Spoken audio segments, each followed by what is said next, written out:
Hey there, it's Mr. Stu. I'm so excited to spend another special day with you. Today is National Sandwich Day, and it's also still part of National Adoption Awareness Month. And we are gonna get to talk about both. Can you believe it? We're gonna use our favorite adopted bear, Paddington. And you can see here, Paddington's eating a sandwich.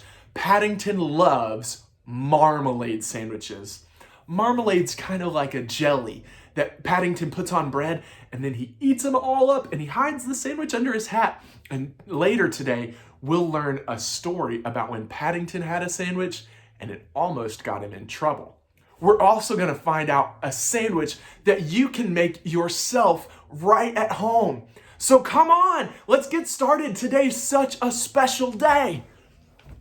Like I said, today is National Sandwich Day. So I'm gonna teach you how to make a sandwich that you can make yourself right at home. All you need is a few really simple ingredients. You need some bread, some peanut butter, and then some fresh fruit. I've chopped up some bananas, I have some blueberries, and then I cut some grapes in half. And you'll see how we'll make an awesome peanut butter sandwich. One tip that I want to share with you is a tip that a friend of mine shared with me back in college. It's to use a spoon instead of a knife for your peanut butter. Watch it how easy it is. You can get as much peanut butter as you want, and then to put it on the sandwich, you just scoop it out of the spoon, and then you use the back of the spoon to spread it around. And that makes it so much easier than trying to juggle all that peanut butter on a knife. After the peanut butter gets spread, you can choose a fruit that we're gonna place onto the sandwich. We'll start with bananas, and I'll show you how I do it. So you just take a piece of your chopped up banana, and you're gonna lay it out until you cover the whole side of the sandwich. You can see I did bananas here, I did blueberries here, and now I'm gonna put these grapes on. Sometimes I like to make a little design, or sometimes I can just dump it out and spread them around. We have peanut butter banana, and all we gotta do is put that lid on there. We got peanut butter and blueberries. Let's put that one, close that one up. And now we've got peanut butter and grapes. We can close that one up.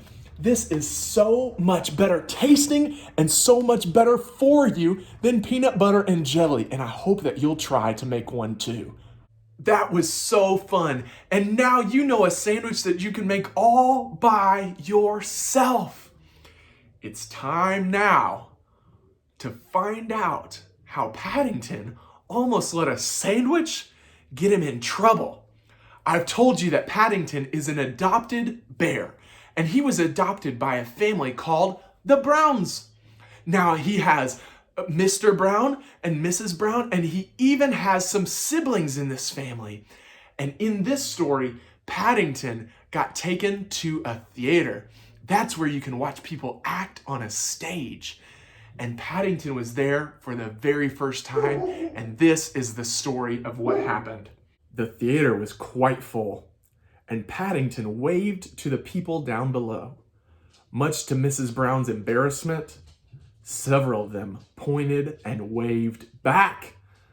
"I do wish he wouldn't be quite so friendly," she whispered to Mr. Brown. "Wouldn't you like to take off your duffel coat now?" asked Mr. Brown. "It'll be cold when you go out again."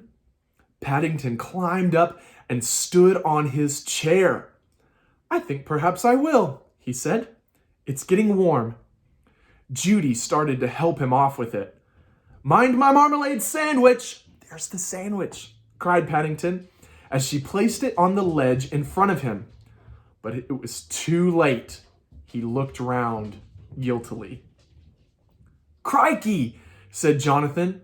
"It's fallen on someone's head." He looked over the edge of the box. "It's that man with the bald head. He looks jolly cross." "Oh, Paddington," Mrs. Brown looked despairingly at him.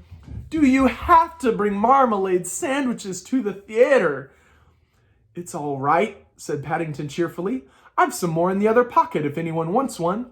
They're a bit squashed, I'm afraid, because I sat on them in the car.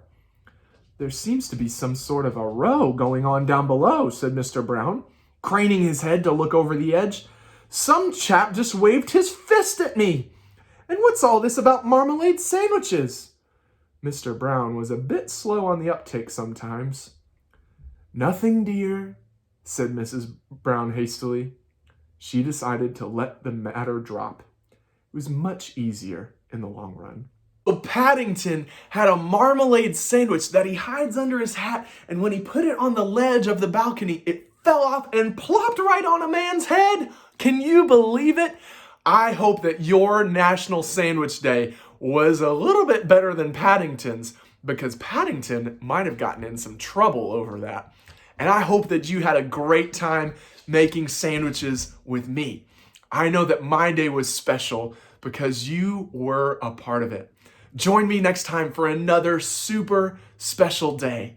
Until then, remember our favorite slogan from our favorite adopted bear, Paddington. If we are kind and polite, the world will be right. Remember that today and every day. And until next time, share the love. Bye-bye.